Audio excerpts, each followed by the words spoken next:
Here it is. So இன்றைக்கி நம்ம பார்க்க போகிற புக் என்ன அப்படின்னா the wealth money can't buy the 8 hidden habits to live your richest life.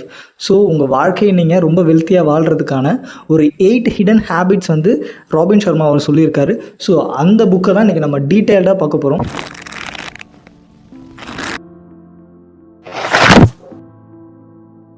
Part 1, part 2, part 3 அந்த மாதிரி ஒரு 8 பார்ட்டாக இது வந்து ரிலீஸ் ஆக போகுது. பிகாஸ் ஒவ்வொரு பார்ட்டுமே கிறிஸ்ப் அண்ட் கிளியராக ஒரு க்ரோத் அப்படின்ற ஃபஸ்ட் பார்ட் இருக்குது அப்படின்னா அதுக்குள்ளே இன்பில்ட் சாப்டர்ஸாக ஒரு 20 சாப்டர்ஸ் இருக்கும். How can we change our life in a enormous way. So நம்மளை ஒரு ஹை லெவலாக வந்து without money we can live a wealthiest life அப்படின்றத கொண்டு போகிறதுக்காக இந்த புக் எழுதியிருக்காரு. ஸோ இதில் வந்து இன்றைக்கி நான் ஃபஸ்ட்டு சாப்டர் மட்டும் நான் இன்றைக்கி பார்க்க போகிறேன். ஸோ அந்த ஃபஸ்ட்டு சாப்டர் என்ன அப்படின்னு பார்த்தீங்கன்னா க்ரோத். ஸோ க்ரோத் அப்படின்னா என்ன? நம்ம எல்லாருக்குமே க்ரோத் அப்படின்னா என்னென்னா, கால்டு சோஷியல் மீடியாவில் வந்து நீ நல்லா படிக்கணும், நீ வந்து மார்னிங் எழுந்திரிக்கணும், நீ வந்து ஜிம் போகணும், நீ வந்து டிசிப்ளினாக இருக்கணும், நீ வந்து பாட்காஸ்ட் கேட்கணும், நீ ரன்னிங் போகணும், வாக்கிங் போகணும், இந்த மாதிரி ஸோ ஆன் சொல்லிக்கிட்டே போகலாம். ஸோ இது எல்லாமே வந்து உங்களை மேனிப்புலேட் பண்ணி வச்சுருப்பாங்க. Because they want to try to sell something to you. ஏதாவது ஒரு விஷயம் அந்த இன்ஃப்ளூயன்சர்கிட்ட உங்ககிட்ட விற்கிறதுக்கு ஏதாவது ஒன்று இருக்கும். அது தே told that it is the disciplined way to live your life.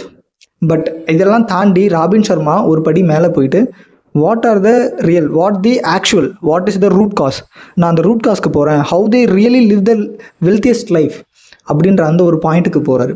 So அந்த பாயிண்டில் வந்து ஃபஸ்ட் என்ன அப்படின்னா க்ரோத். அந்த க்ரோத்தில் எனக்கு ரொம்ப பிடிச்ச பாயிண்ட் என்ன அப்படின்னா, க்ரோத் அப்படின்ற அந்த ஒரு சாப்டருக்குள்ளே ஒரு 20 சப் சாப்டர்ஸ் இருக்குது. ஸோ 1 2 3 4 5 ஒரு 20 சப் சாப்டர்ஸ். ஸோ அந்த 20 சப் சாப்டர்ஸ்லையுமே எனக்கு கிளப் பண்ணி எனக்கு ஒரு 5 திங்ஸ் நான் இன்டேக் எடுத்துக்கிறேன் அப்படின்னா அந்த 5 திங்ஸ் மட்டும் நான் உங்களுக்கு ஷேர் பண்ணுறேன். பிகாஸ் இந்த 5 திங்ஸ் மட்டும் நீங்கள் கேட்கறது இல்லாமல் எனக்கு இந்த ஃபுல் புக்குமே நீங்கள் படிக்கணும். Definitely it is a game changer. First one, இந்த க்ரோத்தில் வந்து என்ன ஃபஸ்ட்டு சொல்கிறார் அப்படின்னா, say yes to hard things. So ரொம்ப கஷ்டமான விஷயம் வந்துச்சுன்னா எஸ் சொல்லிவிடுங்க, யோசிக்காமல் எஸ் சொல்லிவிடுங்க. Because if you are afraid, உங்களுக்கு எந்த ஒரு விஷயம் பயமாக இருக்கோ அந்த இடத்துல தான் உங்களோட டாஸ்க் இருக்குது. ஸோ எந்த ஒரு விஷயத்துக்குமே பயப்படக்கூடாது. Get in to there, just go, just ask, அவ்வளோதான்.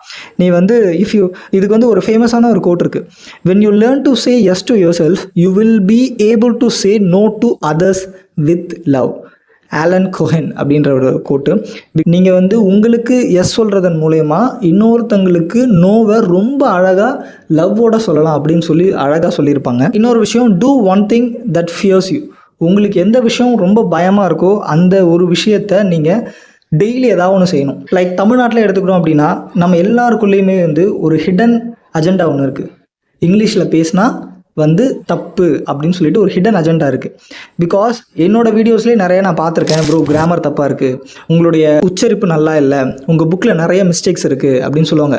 S, I accepted. பிகாஸ் அது ஒன்றும் என்னுடைய மதர் லாங்குவேஜ் கிடையாது, இங்கிலீஷ் ஒன்றும் என்னோடய மதர் லாங்குவேஜ் கிடையாது. But I choose to write in English. எனக்கு இங்கிலீஷில் எழுதுன பிடிக்கும்னு தோணுச்சு. So that's why I write it. Okay, இப்போது அதுக்காக வந்து அதில் மிஸ்டேக்ஸ் வருதுன்னா நான் வந்து கவலைப்பட போகிறதில்ல. தமிழில் எழுதி எனக்கு மிஸ்டேக்ஸ் வருதுன்னா I really feel bad about that.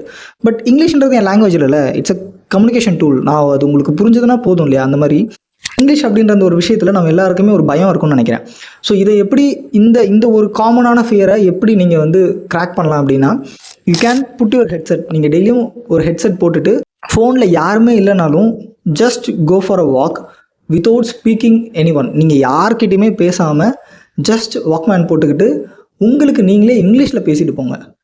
C, I really says no one cares. No one cares. உண்மையிலே நீங்கள் என்ன பேசினாலும் உன்னை எவனுமே கேர் பண்ணிக்க மாட்டான். நீ என்ன வேணால் ரோட்டில் பேசிட்டு போகலாம், ஒரு ஹெட்ஃபோனை போட்டு போனீங்கன்னா அவ்வளோதான். ஸோ இந்த ஒரு ஃபியர் நம்ம எல்லாருக்குள்ளேயும் காமனாக இருக்குன்னு நினைக்கிறேன்.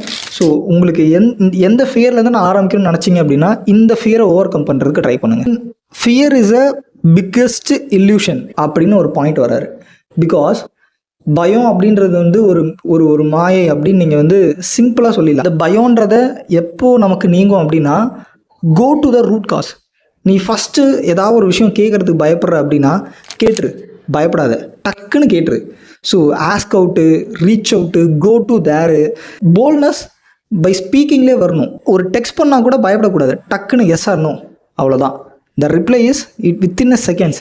பிகாஸ் நீ வந்து அந்த ஒரு விஷயத்துக்கு பயந்துக்கிட்டே இருக்க அப்படின்னா இட் ஈவன் கில்ஸ் யூ. அது வந்து உங்களை கொல்றது கூட வாய்ப்பு இருக்குது. எதையோ பயந்துக்கிட்டே இருக்கனே அப்படின்னு சொல்லிட்டு அது ரொம்ப தப்பு. So you have to B bolt, crystal clear. உனக்கு என்ன கேட்கணும்னு தோணுதோ டு த பாயிண்ட். ஆப்போசிட்டில் இருக்கவங்களோட டைமும் வேஸ்ட் பண்ணாமல், உன்னோட டைமும் வேஸ்ட் பண்ணாமல், பயமாக இருக்கா, don't worry about the fear. அவன் என்ன சொல்லுவான்னு கூட நினைக்காது. Just ask what you need to ask, அவ்வளோதான். And then constant micro wins. So நம்ம எல்லாருக்குமே சக்ஸஸ் அப்படின்றது வந்து ஒரு மிகப்பெரிய கம்பெனி ஆரம்பிக்கிறதுலையோ, மிகப்பெரிய ஒரு மணி சம்பாதிக்கிறதுலையோ, பெரிய ஒரு சுற்றுலா போகிறதுலையோ இருக்கிறது வந்து தப்பு இல்லை. பட் இந்த கான்ஸ்டன்ட் மைக்ரோ வின்ஸ் இருக்கு இல்லையா, இந்த கான்ஸ்டன்ட் மைக்ரோ வின்ஸ் அப்படின்னா என்னென்னா, உங்களுக்கு இன்னும் சிம்பிளாக சொல்லணும்னா, நம்மளோட நார்கோட்டிக் ரீடரோட இன்ஸ்டாகிராம் பேஜ் இப்போ பாருங்களேன். இப்போது அதில் எனக்கு தெரிஞ்சு மேக்ஸிமம் 35 ஃபாலோவர்ஸ் தான். But I never stop posting. Last 1 மந்தில் 30 டேஸ்க்குமே நான் போஸ்ட் போடணும்னு நினச்சேன். 30 டேஸ்க்குமே நான் போஸ்ட் போட்டேன். பட் இந்த 1 மந்த் கழித்து நான் சொல்லலாம், நான் வந்து மே மந்த் நினச்சேன் டெய்லி வந்து நான் போஸ்ட் பண்ணணும்னு நினச்சேன். பட் ஜூன் மந்த் வரைக்கும் என்னால் அதை சக்ஸஸ் பண்ண முடியுது. அப்படின்னா regularly I have to be constant. ஒவ்வொரு டேவும் ஒவ்வொரு நாளும் நான் வந்து அந்த ஆன் டைமுக்கு வந்து 9 o'clock night I have to be post. அதே மாதிரி தான் யூடியூப்லேயும் டெய்லியும் ஒரு கம்யூனிட்டி போஸ்ட் என்னால் முடிஞ்சது நான் போட்டுக்கிட்டே இருக்கணும், ஒரு கண்டென்ட் நான் எழுதி கொடுத்துக்கிட்டே இருக்கணும் அப்படின்னா. So I leave my words, so I have to be true to that. நான் வந்து ஒரு வார்த்தை சொல்லிட்டேன், அதுக்கு நான் ட்ரூத்ஃபுல்லாக இருப்பேன். அப்படின்னா என்ன நடந்தாலும் சரி, நான் அதை எழுதியே ஆகணும், நான் அதை போஸ்ட் போட்டே ஆகணும். ஸோ இந்த மாதிரி கான்ஸ்டன்ட் மைக்ரோவின்ஸ் இருக்குது அப்படின்னா it's too important to you. அந்த ஒரு கான்ஸ்டன்ட் மைக்ரோவின்ஸை லீவ் பண்ணவே பண்ணாதீங்க, கிவ் அப் பண்ணவே பண்ணாதீங்க. அது எது வேணா இருக்கலாம். ஸோ அது நீங்கள் ரெகுலராக ஜிம் போகிறதா இருக்கட்டும், உங்களோட ரொட்டீன்ஸாக இருக்கட்டும், எதுவாக இருந்தாலும் இந்த கான்ஸ்டன்ட் மைக்ரோவின்ஸை வச்சுக்கிட்டா ரொம்ப better. And then keep a journaling. எனக்கு எழுதுறதுக்கு டைமே இல்லைன்னு சொன்னால் அவன் வந்து இருக்கிறதுலே ஒரு மோசமான ஒரு டைம் மேனேஜ்மெண்ட் பர்சன் நான் சொல்லுவேன். Because Elon Musk still have a time to right a Journal. அவருக்கு வந்து இல்லாத சொத்து கிடையாது, இல்லாத மரியாதை கிடையாது, இல்லாத செல்வாக்கு கிடையாது. But he still write a journaling. Why? Because to know yourself. உங்களை நீங்கள் தெரிஞ்சுக்கிறதுக்கு டெஃபினட்டாக ஜேர்னலிங் வந்து ஒரு மிகப்பெரிய ஒரு விஷயம். ஓகே, ஸோ என்ன வேணால் எழுதுங்க. நீங்கள் வந்து நான் இங்கே மலைக்கு போனேன், என்ன வேணால் நீங்கள் எழுத, என்ன ஷிட் வேணால் நீங்கள் அதில் எழுதலாம். பட் நீங்கள் ரெகுலராக எழுத யூ நோ யுவர் செல்ஃப், அவ்வளோதான்.